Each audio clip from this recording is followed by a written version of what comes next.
Hey, family. This is Che Willis coming back with another episode of Wealth is a Journey podcast.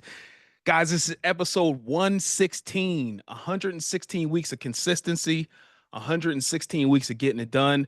We out here moving and shaking, giving you guys the sauce on how to build wealth and not only just build the wealth, but keep your wealth.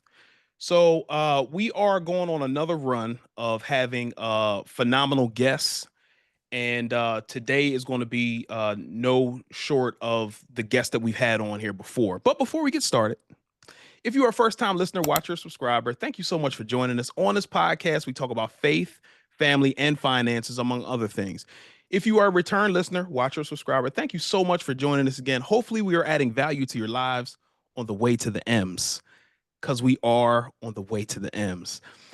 So today I have an esteemed guest, a special guest. I met this gentleman probably about a month or two ago at the launcher program that I'm a co-instructor for. And he came in and spoke to the class, and he has a phenomenal story. And I think the story needs to be shared a little bit more. But before we get started, I'm going to go ahead and introduce my guy, Jackson Sarter. Let's go, Jackson. Thank you so much for joining us, brother. Man, it's an honor, a pleasure, and a privilege. It's crazy, man. Someone called me esteemable, right, and phenomenal. Almost 9 years ago, that wasn't the case. But Yeah, yeah. greetings, every family. I'm Jackson Sarter, born and raised in DC. Went to Morehouse, got my grad degree in social work from WashU in St. Louis, was in social work for between 12 to 15 years, and now that I'm a senior account executive at Squire, which is a barbershop tech company where we help barbershop owners manage their finances. Let's go. Let's go. Yeah.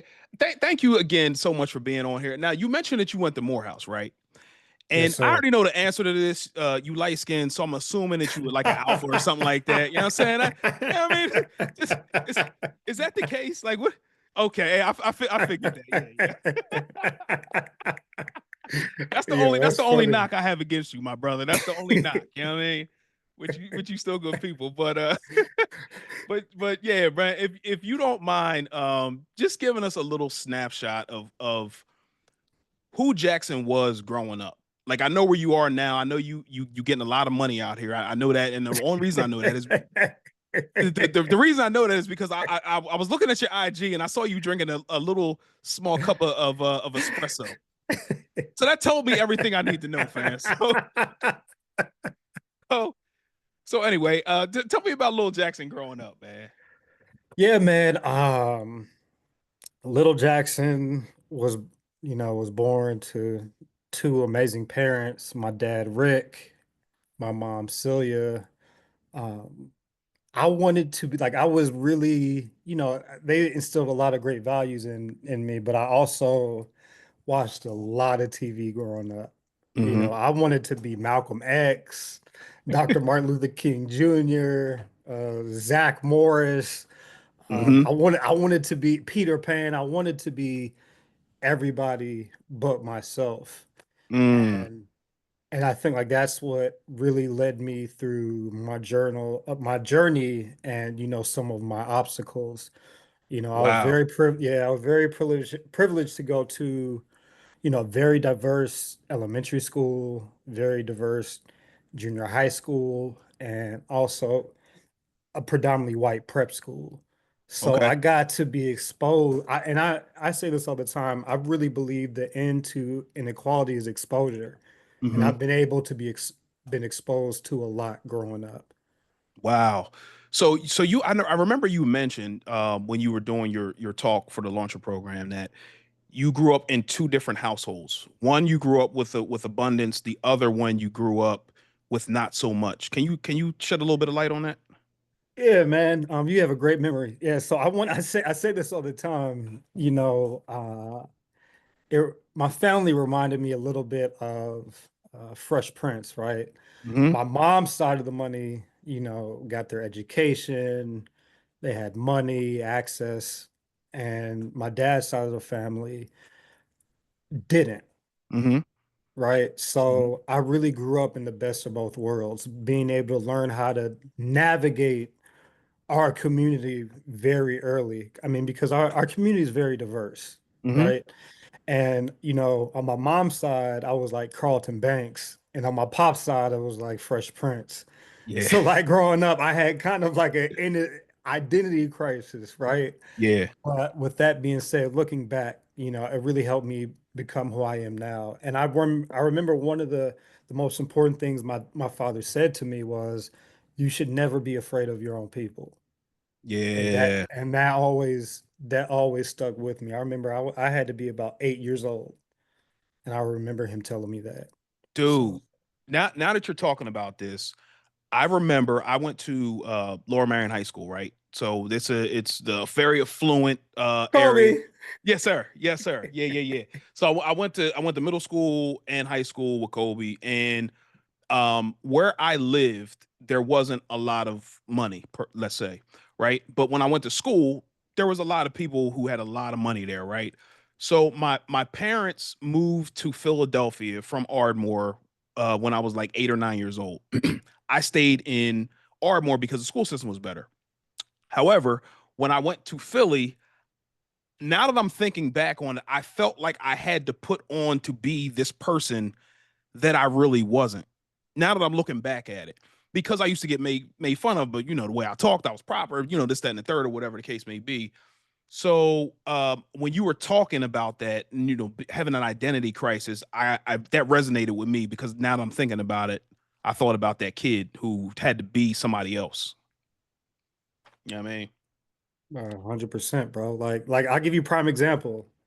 Thanksgiving, right?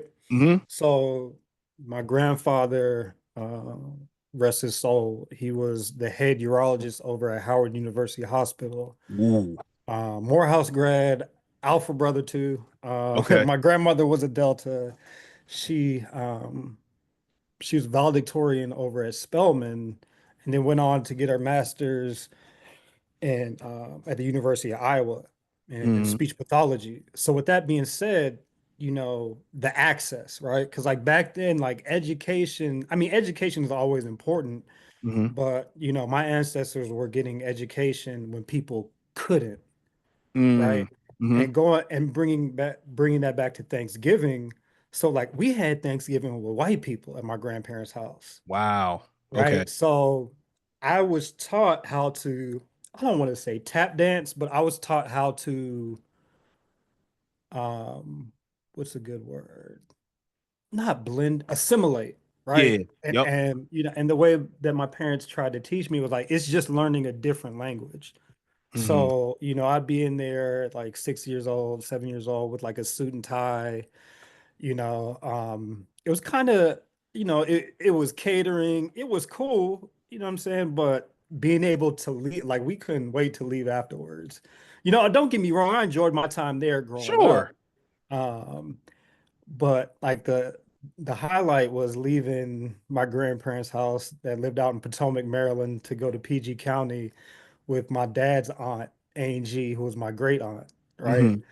That's when I was able to take the suit jacket off, loosen up the tie, Yeah. right?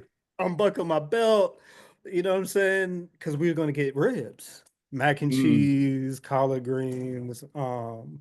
So it was very relaxed, Yeah.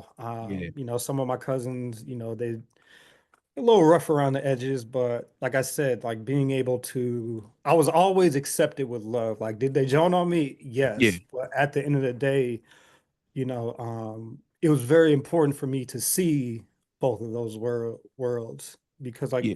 like we're very diverse. But like yeah, that was a prime example of, what it was like for me growing up.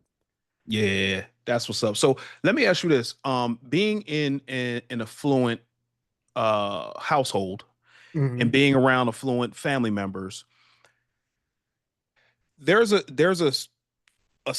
stigma maybe around other cultures, let's say white people, right? Hmm. That they teach their kids about financial literacy, about investing, about those things. I don't know if that's necessarily true for all cultures, but that's maybe the thought. Did you guys learn about financial literacy and things of that nature in your household? Yeah, so in my immediate household, not so much. It was just like, money don't grow on trees. Got it. Like Yeah, that's, yep, yep, yep, you know yep. what I'm saying? My dad was always, would talk about saving money. And my sister, she, I'm learning now that when we were kids, she was teaching us about, saving money. Cause like what we would do is like me, my brother, and my sister, I'm the oldest, she's the middle, and my brothers are younger. Mm-hmm. She would get like a Snickers bar, right? Mm-hmm. As soon as we get in the car, me and my brother would crush ours. Like maybe after dinner or maybe 2 days later, she will pull out the Snickers bar. She still had it, right? Uh-huh. And would just break a piece and eat it so slow and then just put it back, right? And like that's how Uh, she was, and that's how she was with money. Now, with my grandparents, one of our first Christmas gifts was stock, mm. Tell me more right? about that, please. Yeah, and I really would. I mean, I'm like 10 years old, right? Like, what am I Yep, going to do with stock, right? yep, yep. But I mean, again, hindsight is always 2020. He was really trying to teach us, to invest and have ownership. Yeah, So even though I came from an affluent family, there was never really a discussion about finances, yep, yeah, except when I had conversations with my grandfather or overhear him and his friends talking about finances. It was always like invest and save your money. yeah. Nah, that's good, bro. I think the mindset is to give your kids as much as possible, right? To give, just to give. And maybe they'll figure it out later.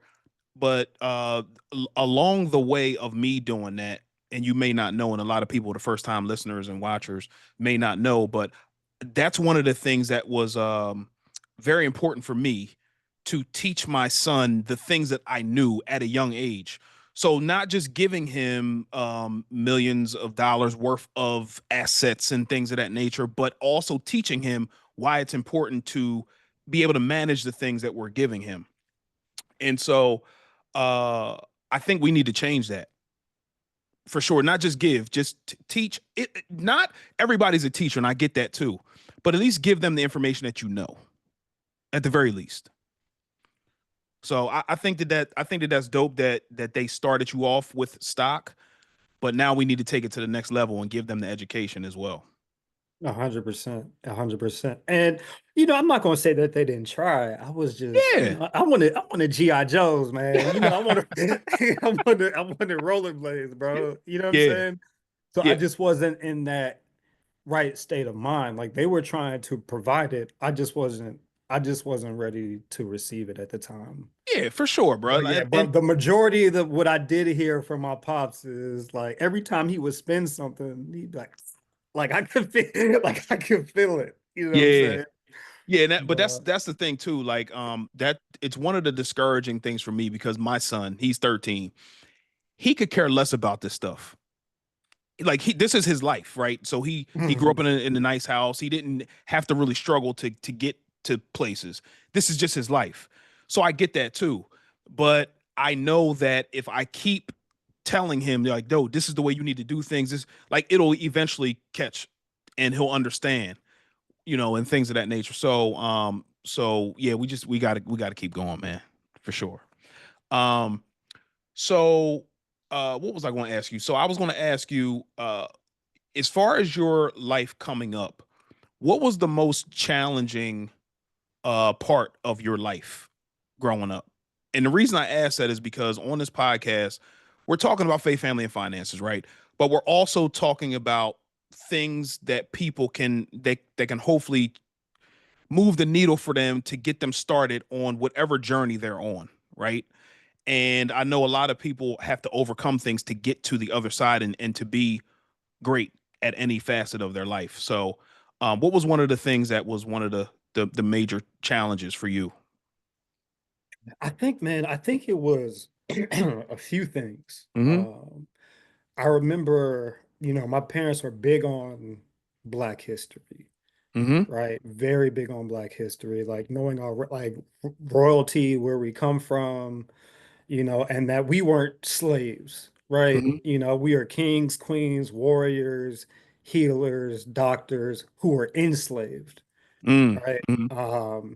And so they had me watch that at a very young age, and it was to the point where like, Eyes on the Prize documentary, a lot of slave documentaries, the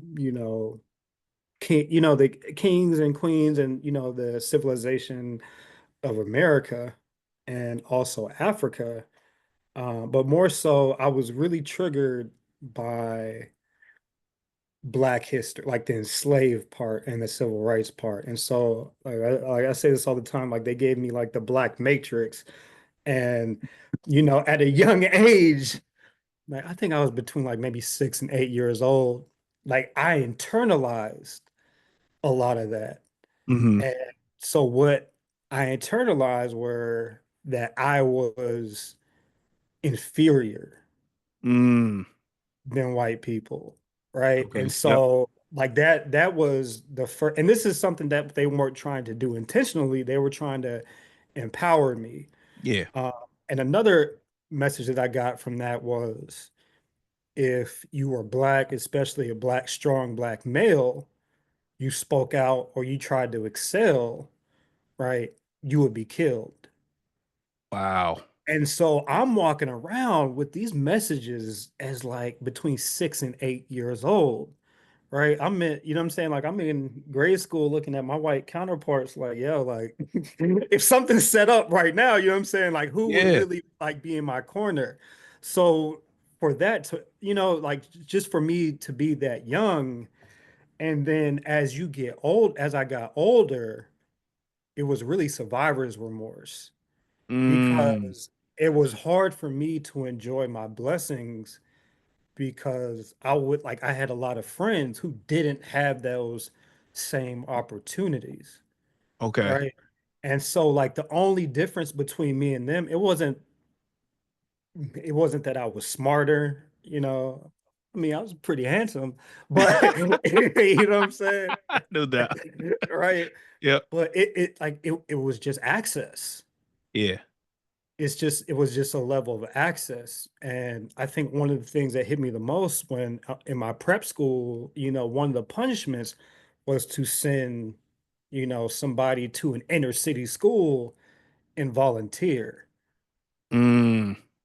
And so, that was just it was just foul, man. Because like that was like that's the only difference, right? You guys got a 400-year head start, right? Whereas my people didn't. Yeah. And we could see how that played out today. So, and Wow. then, a lot of things that led up to, me struggling with alcoholism and addiction. Wow.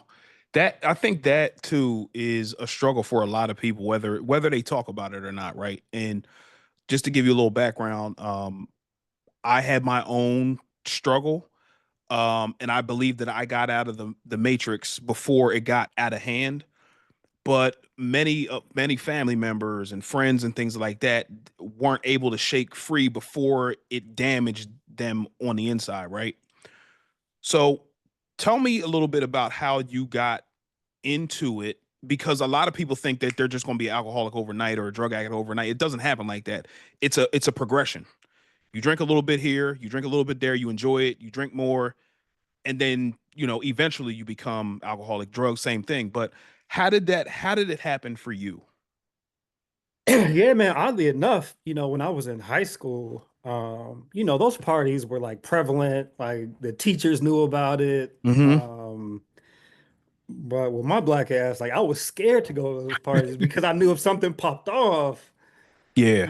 I'm claimed, right? So like I didn't have a lot of it's like so like a lot of my Black friends, I never like I would go to parties, but I just wouldn't notice it because I was just so focused on girls, right? So like Okay. my whole thing is like I thought it was a white thing until I went on to Morehouse. And also too, my parents were very strict. Hmm. You know what I'm saying? I remember the first time I tried to sneak out the house, like there were bells on the back door. So like my Ah, mom was like doing everything for me, you know what I'm saying? Like yeah, just like like Chris Rock said, like, look, my job as a father is like to keep my daughters off the pole. You know what I'm saying? Like her job, shout out to it if you like no, there's no yeah, knock on that, but like my mom, she saw her brothers and my aunts get stuck in that cycle. So, it was her job to prevent me from doing that. And so like it was real very strict. And so when I went to Morehouse, it was more so about a vacation got it. for me, more so than the education. Morehouse is an amazing school. Education is really important, but because of my strict upbringing, I just I wanted to have fun, man. Like I Yeah. really wanted to have fun. Like the brotherhood, I didn't get that in prep school, right? That's one of the reasons why I joined a fraternity. I Hmm. wanted that. I wanted that brotherhood. The wrong one. Go ahead. Continue. I'm sorry. Continue. I'm sorry. The first one. You got that. The first one. Um, and just having a good time because when I was in prep school, it was more so like, did you not like me because I was black? Right? Now Okay. now that I'm at Morehouse, it doesn't have nothing to do with skin color now. Now it's just based on, if you're a shitty person or not. Like Yeah. like the scorecards are pretty much even. But yeah, so I just remember, going into that going into that freshman year, I was Martha's Vineyard at a party, man. And I should have known this was a wrap from the get-go. I stepped in dog shit. Give us the Right. PG version. Yeah, yeah. Give us a I, yeah. well, yeah. I stalked it. I stepped in dog poop, Yeah. You right? go. Okay. And I'm thinking I'm the flyest dude in the party, talking to girls, like having a good time. Uh-huh. This whole time, I smell like dog poop, Yep. right? Like that's like pretty much how like my alcoholic and addiction journey was. Like I'm thinking I'm fly, Yep. right? But I smell horrible, right? Mm. And Hmm. so, like getting into college, it started out being fun. You know what I mean? Like I say this all the time. Like it started off magical, Yeah. right? Being able to have fun, going to class, going to parties. And it was just like, damn, like this is what I missed in high school. Yeah. Right. And I was a lot more immature than my peers because they were doing this prior to going to college. Like for me, this was new, Got it. and so, majoring in economics during the subprime crisis, like I was interning with Morgan Stanley in their real estate investment banking division, Key Bank's real estate private equity group. And here I am in college looking on F MSNBC, listening to Harvard economists, and they're just like, look, I don't know what to tell you. Like I use that as an excuse. It's just like, well, if they don't know what's going on, right? Yeah. Why should I try to figure it out? Just not really knowing. Yeah. And then Obama came around. And not saying that I wanted to be president, but just hearing somebody who was speaking his mind and was doing community organizing, that was the route that I went because I read this book, Strength Finder, and this another book, Now What? How to Choose um, Your Perfect Career as a Young Person. And everything was community organizing, social work, right? And so I was in social work, man, working as a case manager in special education for my first 4 years out of college.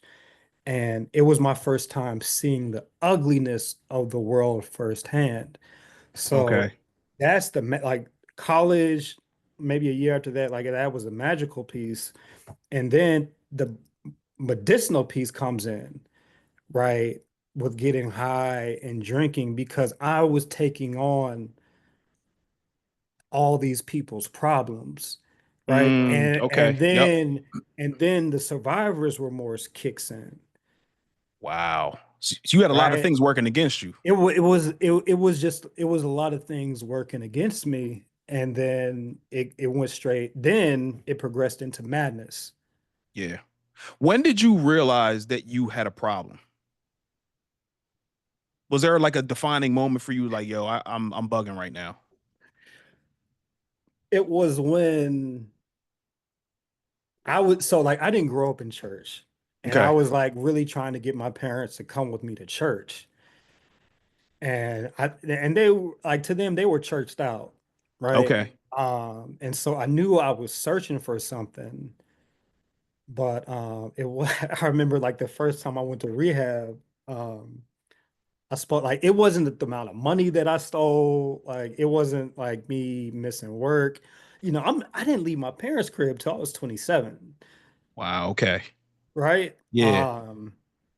And so I remember I told my dad, I was like, look, man, I'd rather smoke weed and drink than have sex. And he was like, oh wow, we gotta take you to rehab. Like that's like Yeah. I'm not like I lied to you not. Okay. Right. And so Yeah. like that was the light bulb for other people. Right. Because when you think about alcohol, like yes, it's addicting, but when you think about marijuana, it's not really looked at as a problem. But like that's the gateway drug for a lot of us, Yeah. right? Uh, then I found out I was bipolar. Oh wow. So it made sense why I was operating the way that I was. But the thing about, alcohol is a depressant. Marijuana is a depressant and hallucinogen. Mm, So while I'm thinking I'm calming myself down, right? Like the only time I knew I had a problem is when I really ran out. Like that, like that's when like that was the problem, yeah. right? And so, through the grace of God, I was 26. I was so worried about what am I going to do to have fun, right? Because I'm in, a 12-step meeting with people that are twice my age.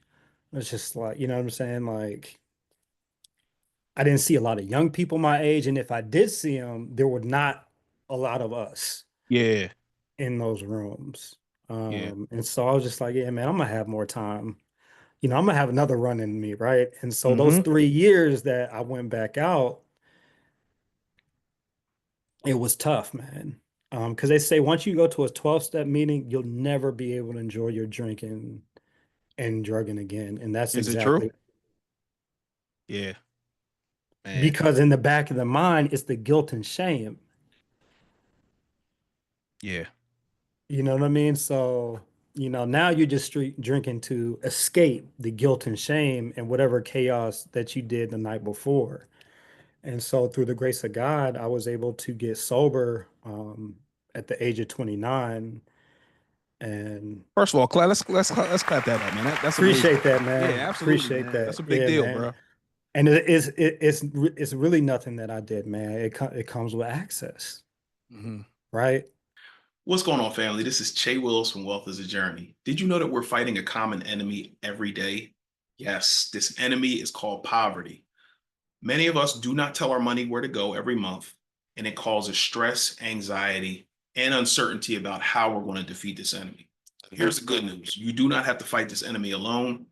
If you are serious about taking your finances to the next level and reducing that anxiety and stress, go to Wealth is a Journey.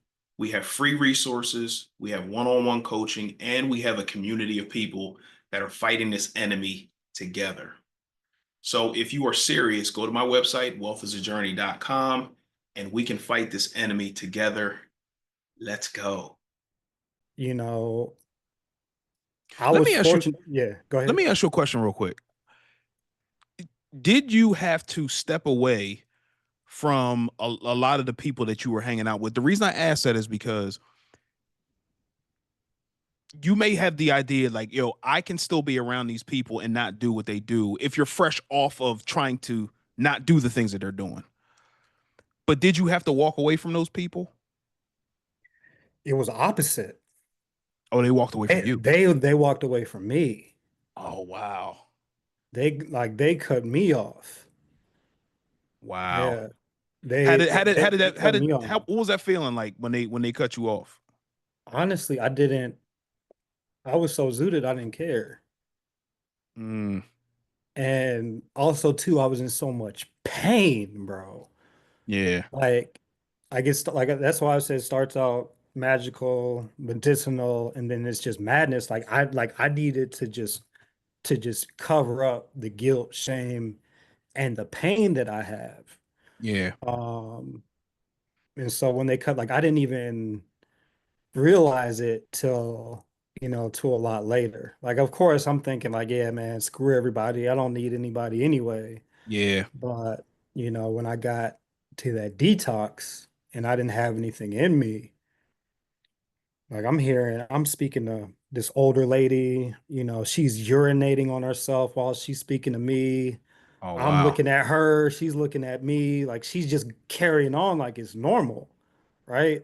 Yeah. I'm talking to an older lady comes up to me, says, I've seen you in another lifetime. Like I'm hearing people bang their heads, and I'm just like, damn, like Yeah. this is where I'm at. You Yeah. know what I'm saying? Like, and like no joke, like the longer you tell these people you don't belong there, like the longer that they keep you, right? Wow. And but that's what God wanted me to see. Like if I keep on going, like it's either institutions, jail, or death. You know, Hmm. I've been to jail before. This is my second institution. The only thing left for me is death. Wow. Um, and so what really changed my life, man, was it was a short white dude, looked like Mr. Magoo, like it looked just like Mr. Magoo, right? Yeah. Um, you know, Well, prior to that, it was a bunch of us who were in the psych ward. We were walking and we see this room with addicts. Well, I didn't, we see this room full of people Hmm. having a good time. Like we're shuffling on medicine. They were playing cards, right? They were watching TV, laughing. I asked the case manager, I was like, yo, what room is that? Oh, that's where the alcoholics and addicts are. I'm like, y'all messed up my paperwork. I'm supposed to be over there. But God knew that if I didn't see my insanity, I would be in jail or dead for either Wow. hurting myself or killing somebody else. So how did the guy get you over that after you saw that? Like, how did he do that? Yeah, so he asked us a very important question. He said, raise your hands if anyone in your family has been affected by alcoholism and addiction. Hmm. And we all raised our hands. Yeah. And he was like, you guys didn't stand a chance. And that's when I first learned that alcoholism and addiction is a brain disease. Got it. Okay. I had like this whole time, like, because I'm having, I got frat brothers, friends who are not abusing it. Yeah. Like they can do it recreationally, but it was just like, damn, why can I not do that? Yeah. Right. And I was trying to prove to myself like I can do it like other people, but this whole time I have a whole brain disease on top of being bipolar. Got And it. that's what they call co-occurring disorders. And then, you know, then there's a spiritual aspect to it, right? With the Hmm. 12 steps. You go through the 12 steps and you have a spiritual awakening. And like that's where the inner work came from. Okay. Like I had to do, like I got a sponsor. Like I thought a sponsor was somebody who paid for everything. No, that's not what a sponsor is. A sponsor is like a mentor in a 12-step group Like an that's gone. accountability partner Yeah, type. well, Okay. well, that's gone through it themselves, Got it. Okay. right? Yep. And he was able to get me out of that hole. I had to admit Yeah. that, I was powerless, came to believe that, God could restore me to sanity. Third step, I had to give myself over to the care of God. Like I had to give my will over. And the fourth step, I had to create a searching, fearless moral inventory. right? Because I was blaming everybody else for my problems, Yeah. Yeah. right? But when I went through that list, what I saw is what I had in common with the people that resented me were my character defects. Wow. Because it's Yeah. like even though I was mad at them, I placed myself in positions to be heard, right? Yeah. Yep. And so no matter what goes on in my life, even if I'm pissed, like at the end of the day, I had a role to play. Yeah. Bro, that right there is huge for me specifically because that there can help people in marriage. It can help people in their financial situation, being a better human being. Because I think a lot of times we blame people for our situation, or we think that somebody's coming to save us. But if we do the inner work, like that's when for me the rubber started meeting the road. Because I read what is it called, How to Win Friends and Influence People. And before this, me and my wife would go through like different bouts of just beefing over nothing. I would get mad at her, she would get mad at me, and because she was mad at me, I would get mad at her. And I'm thinking to myself, okay, well, how did I contribute to her being upset with me in the first place? And then I worked to having a better life where we're not doing that because I'm doing the inner work, to your point. And I think a lot of us, if we do the inner work, then we'll realize that we had some type of role to play in whatever situation that we're currently in. I just wanted to make sure that people didn't miss that, man. That's huge, man. Continue. I'm sorry. I didn't mean to cut you Yeah, off. no, no, no, no, bro. And like that, and that's the difference of like being an adult. Like this whole Yeah. time I was, what do they say? Is it Paul who says this? When I thought like a child, I acted like a child. But Yep. when I put away my childish ways, I became a man.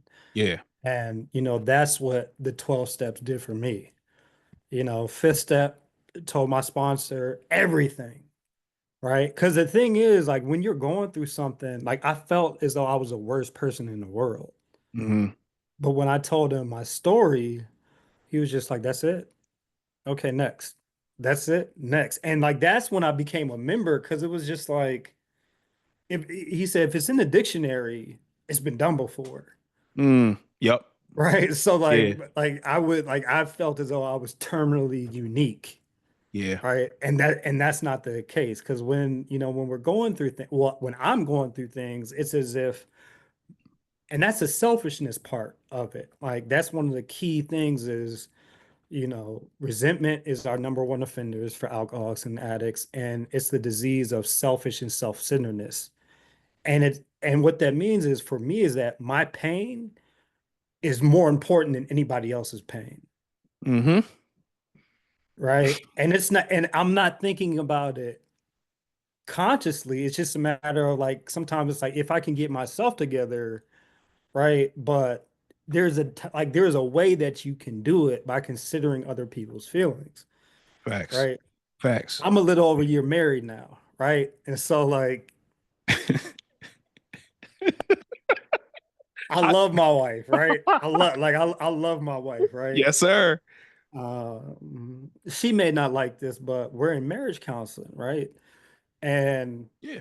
I um think more people need to do that though. yeah, because like one of the things that I said was like, look, man, like, I'm in therapy. I really want you to be in therapy, Yeah. right? And I'm guilty. I haven't seen my therapist in like 3 months. And so like we can tell, right, what's going on. And so we had our first session last week, and the therapist was agreeing with her. And Mm, my first immature thought, oh, yeah. I'm not paying for this. Just for her to sit, I'm saying I'm not going back. Yeah. Right. But I left a men's 12-step support group, and they're like, Jackson, man, you got to go back. Yeah. This is what it's like being a man, not let alone a man, but being an adult. For sure. And identifying my character defects, writing down a list of people, making amends to those people, and then the 10th step is doing a daily inventory. What went right? What went right? What went wrong? Right? It's just like running a business. The 11th step is having a God consciousness, praying, and meditating. And the 12th step is even what you do in your work is after having a spiritual awakening, after following a certain amount of steps, now it's time to go help and save other people. Yeah. Right. Yeah. So, That's dope, man. And I think which we're going to segue into what you're doing now. Going back to you making a ton of money. That we're going to talk about because no, it's important because right, right, you right, going through what you went through on the front half of your life, let's say, you can now respect and make headway in your financial future because you're not going to blow the money on drugs and alcohol, right. right? In what you're doing now. So I know you talked about it in the very beginning when you introduced yourself, but what are you currently doing now? Yeah, so right now I'm a senior account executive with Squire. We're a black-owned company where on the front end, right, clients are able to book appointments, but on the back end, barbers and barbershop owners are able to manage their finances, right, able to do payroll, marketing, right, also being able to see the valuation of their shop. So for so many years, the barber industry, let alone our community, has been so underserved that barbershop owners have no clue how much their business is worth. So when it's time to sell their shop, right, they can get taken for anything. But Yeah, now that you know the numbers, you can come to the table, and really say it with your chest because you have the numbers to back it up and the projections. Right? We have an yeah, integrated point of sale system. So like the goal is to be able to, instead of your shop being a liability, now it's an asset that you can pass down to your family. And I didn't mention it before, but my boy Jay, the second go round of being sober, helped me get sober, man. Like fresh cuts. He Janae, was that's Jay. what's up, man. No, not Janae. Oh, I thought But shout out okay. I to thought you were Janae. talking. I go, yeah, I moved to Delaware. I go to a shop. He's a great brother. And Yeah, that's how me and you connected. But correct. my boy Jay in Georgia, um, was very influential. Okay, And because of him, I did my whole grad school project, like being able to connect with Equifax, turn in a financial education program and workforce development program, and got Equifax to pay me and my barber for it at the that's same dope. time. And that's how I got recruited by Squire.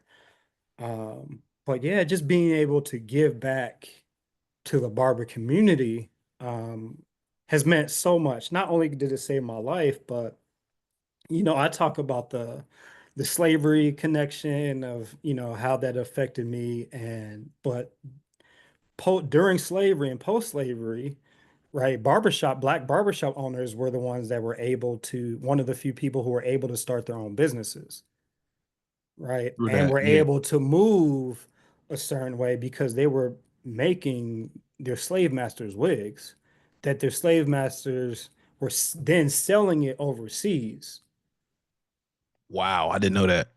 right? And Okay, so, I've always had, there's this book called Knights of Razor, and I forgot the author's name, but like I've always had a deep reverence for barbers. And also my dad was in pharmaceutical sales. So man, shout out to my pops. I promised I would never be in sales. Right. look at But you now. right. Look at it, look at me now. And like that was a time where we were able to bond, Yeah, right? Like we would both feel like trash on the way to the shop, but like then the conversation is different after we get a cut. for sure. You know what I mean? And so Yeah, like that was really, that was our bonding time. and Squire is a startup, right? Yeah. So let me Yeah. ask you this: with it being a start, because you hear about startups and you hear about like Uber, you hear about places like people like Nas who invested in the startup, and he has equity. He put a certain amount of money in, and then when they went public, it was now worth an exponential amount of money, right? So when you're working for a startup, do they give you equity in the company? Yeah, Oh, yeah, Jackson. Oh my goodness yeah, gracious, yeah. man. God is good. Oh You yeah. know. We know. Oh, we can see. You know what I mean? You know, God is good, man. Steph Curry invested, was one of the early investors. Pharrell was an early investor.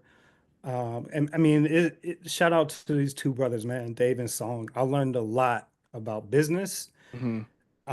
from them, right? Okay. It's very like they were able to raise 175 million when people, let alone black people, were able to get this done. So Man. like that's like that. So like that's my motivation every day. So when I see them post things online, it's just like I see how they're living. Like it's not a matter of them stunting. It's motivation, Yeah, for right? sure. So you see me with with the little cappuccino. That's motivation for me. You know what I'm You saying? know what I'm Because I saying? love espresso too. Yeah, I man. mean, But and so like that's the type of thing that I'm able to do through the grace of God. I'm able to, make six figures. And also I want to tell like our brothers and sisters, like there's a whole field out here. Like no matter what you're passionate about, there's a tech company who probably does it. When I mm, told people that I wanted to make a lot of money helping barbershop owners and barbers, provide economic development to them, everybody laughed. Nobody took me seriously. hmm. Right. But when they Look who see me look and who's my laughing wife on now. these right. When they see me and my wife on these vacations, just good, you know what I'm saying? Went to the DR, you know, um, I mean, life is good, man. Yeah. Life is really good.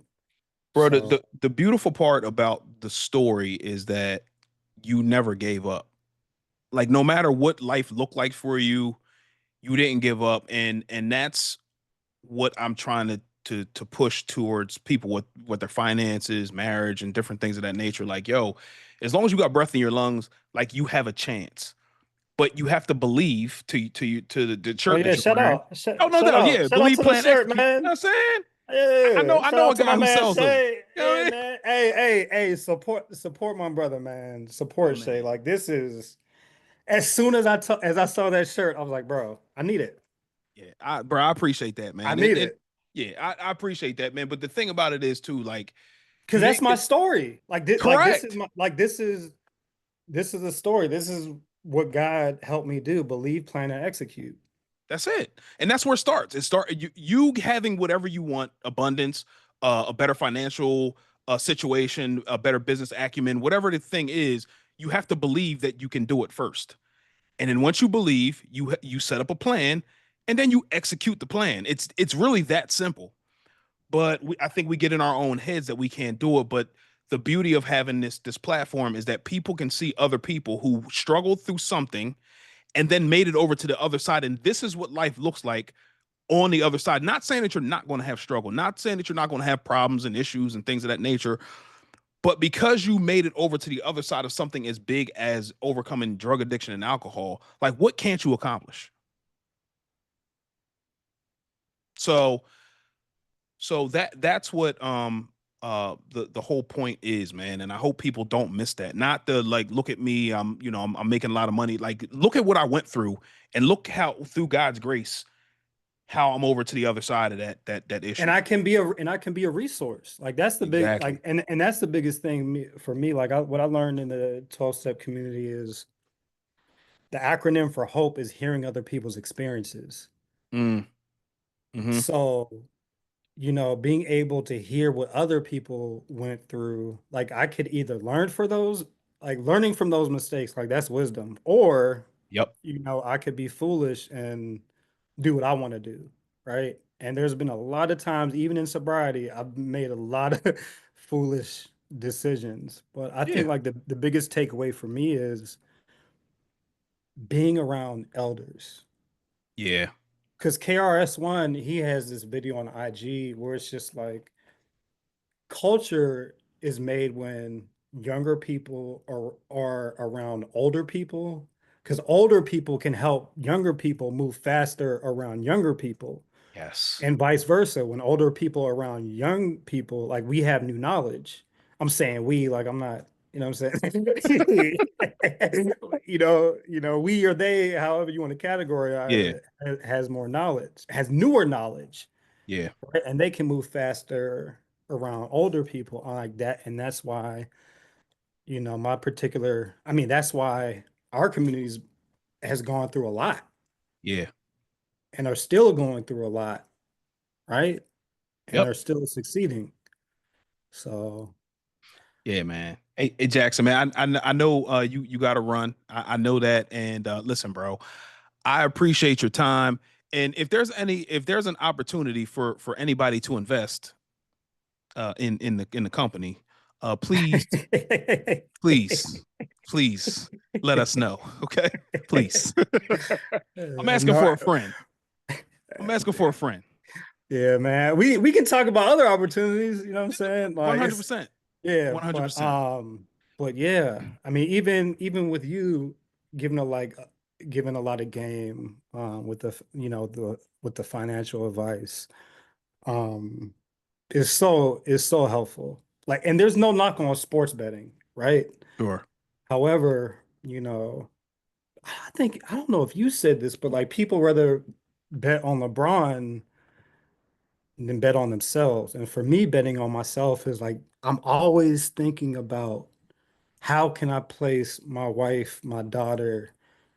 Like I'm thinking generationally, Yes. Yes. right?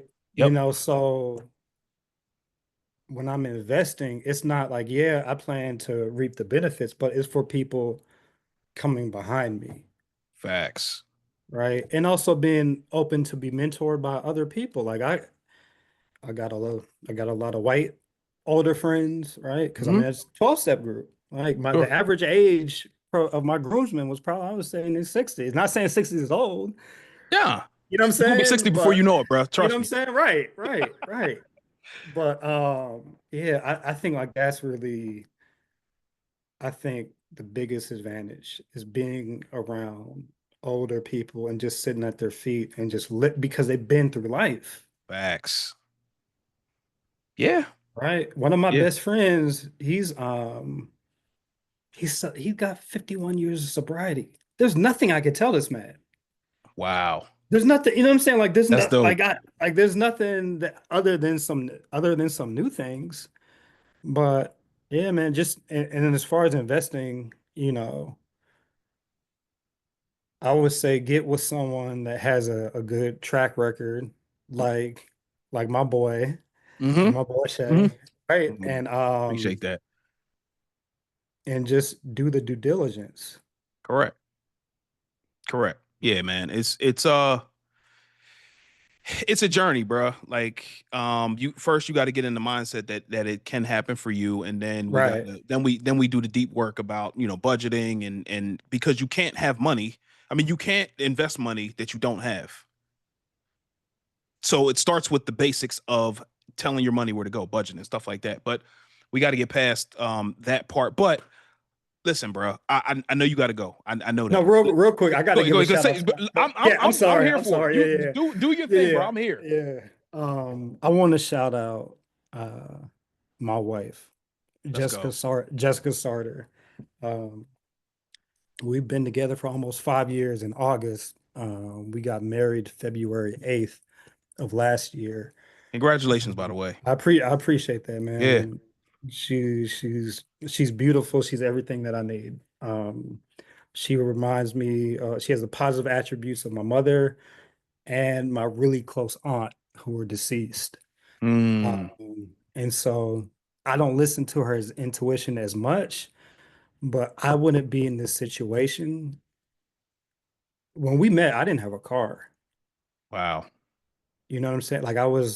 I forgot. So 4 years ago, I'm 9 years sober now. So maybe this was 5 years ago. I may have been 5 years sober. I Okay. still didn't have a car at 5 years sober, right? And when you don't have a car, you think driving somewhere is like going overseas. You know what I'm saying? Yeah. And so like I had a dream of like getting my hair cut by the best barbers. And I was like, yeah, man, I would love to go to Philly to see this barber. She's like, why don't you do it? I was like, I don't have a car. She's like, I got a car. Mm. And so like that's how all of this started. She was driving me around, right? And Yeah, like she would plan vacations and like she would include me getting a haircut within these vacations that we go on. because she knows important to you.